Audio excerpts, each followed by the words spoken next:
Assalamualaikum warahmatullahi wabarakatuh. A'udzubillahi minasyaitonirrajim. Bismillahirrahmanirrahim. Rabbi shrah li sadri wa yassir li amri wahlul 'uqdatam min lisani yafqahu qawli. Hamidanillah wa musholin ala Rasulillah sallallahu alaihi wasallam. Pemirsa yang dirahmati Allah, pada kesempatan kali ini kami ingin menyampaikan kultum terkait memanfaatkan media sosial dengan cerdas dan beradab. Pemirsa yang berbahagia, saat ini kita hidup di era digital, di mana media sosial adalah bagian yang tidak terpisahkan dalam kehidupan kita sehari-hari. Sehingga kita bisa terhubung dengan banyak orang, baik dengan sesama saudara kita di satu provinsi, di satu negara, maupun dengan saudara-saudara kita di negara-negara lain. Menurut data yang diambil dari datareportal.com bahwa jumlah pengguna media sosial di Indonesia pada bulan Januari tahun 2024 adalah sebanyak 130 juta orang. Jadi di Indonesia sendiri orang-orang yang memanfaatkan media sosial atau pengguna media sosial ada sebanyak 130 juta orang.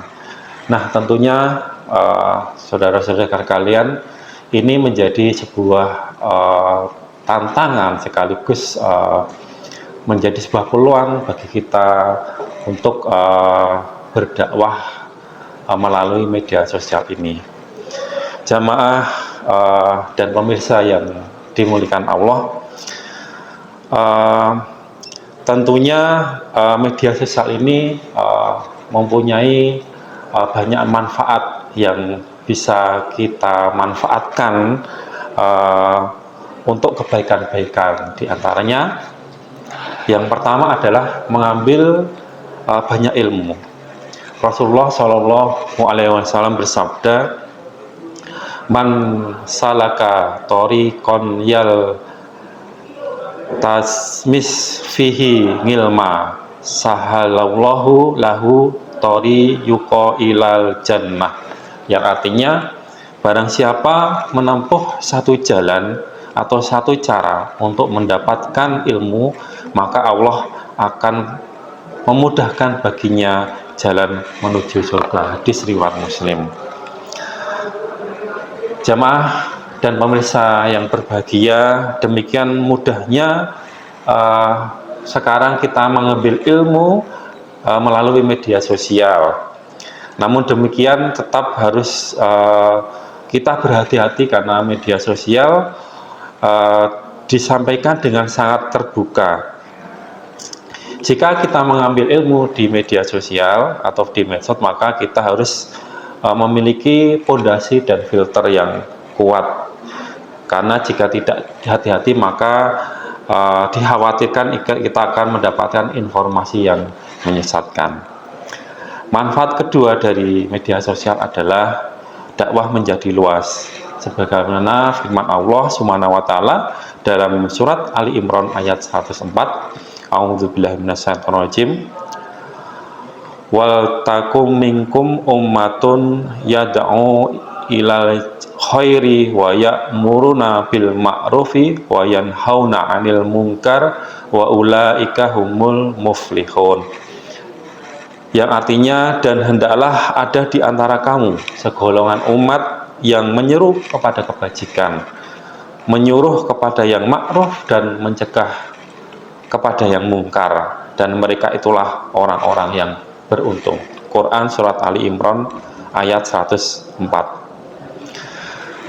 Jamaah dan pemirsa yang berbahagia, dengan banyaknya pengguna medsos di Indonesia, maka itu menjadi ladang dakwah yang sangat efisien dan sangat luas. Bayangkan dengan satu postingan yang tanpa biaya besar, maka bisa diakses oleh banyak orang, bahkan ribuan dan jutaan.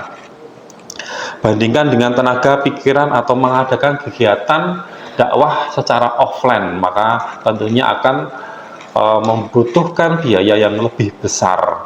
Sementara dengan medsos, dengan jumlah pengakses yang tidak terbatas dan konten dakwah juga terdokumentasi dengan baik dengan biaya yang tidak terlalu besar. Manfaat yang ketiga dengan adanya medsos adalah kita bisa mengajak kebaikan. Mengajak kebaikan dalam arti menyampaikan informasi kegiatan kebaikan melalui media sosial berpotensi diakses oleh lebih banyak orang. Rasulullah Shallallahu Alaihi Wasallam bersabda, "Man dalla ala khairi falahu mas'ul ajri fa'alih."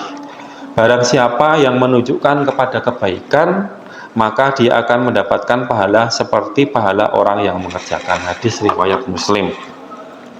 Jadi kita bisa membayangkan ketika kita memberikan informasi kebaikan kepada banyak orang, yang tentunya orang itu kemudian mendapatkan manfaat dari konten kebaikan yang kita informasikan, dan kemudian orang-orang ini melakukan niru kebaikan yang kita lakukan, maka kebaikan orang yang melakukan itu tentunya pahalanya akan mengalir kepada kita. Pemirsa yang berbahagia, itulah 3 manfaat media sosial yang bisa kita pakai, kita gunakan. Akan tetapi perlu kita ketahui juga bahwa media sosial itu walaupun di satu sisi mempunyai kebaikan, tetapi ibarat sebuah pisau yang bermata 2, maka di satu sisi media sosial juga mempunyai ketidakbaikan. Makanya yang harus kita lakukan dalam bermedia sosial ini, yang pertama adalah menerapkan filter yang ketat dengan pondasi pemahaman agama yang benar. Jadi dengan banyaknya konten di media sosial, banyaknya informasi yang tersebar di media sosial, maka kita harus tetap mempunyai pondasi ilmu yang cukup, sehingga kita bisa memfilter informasi-informasi yang sekiranya itu kurang valid. Kemudian yang kedua adalah bijak dalam menyikapi perbedaan pendapat.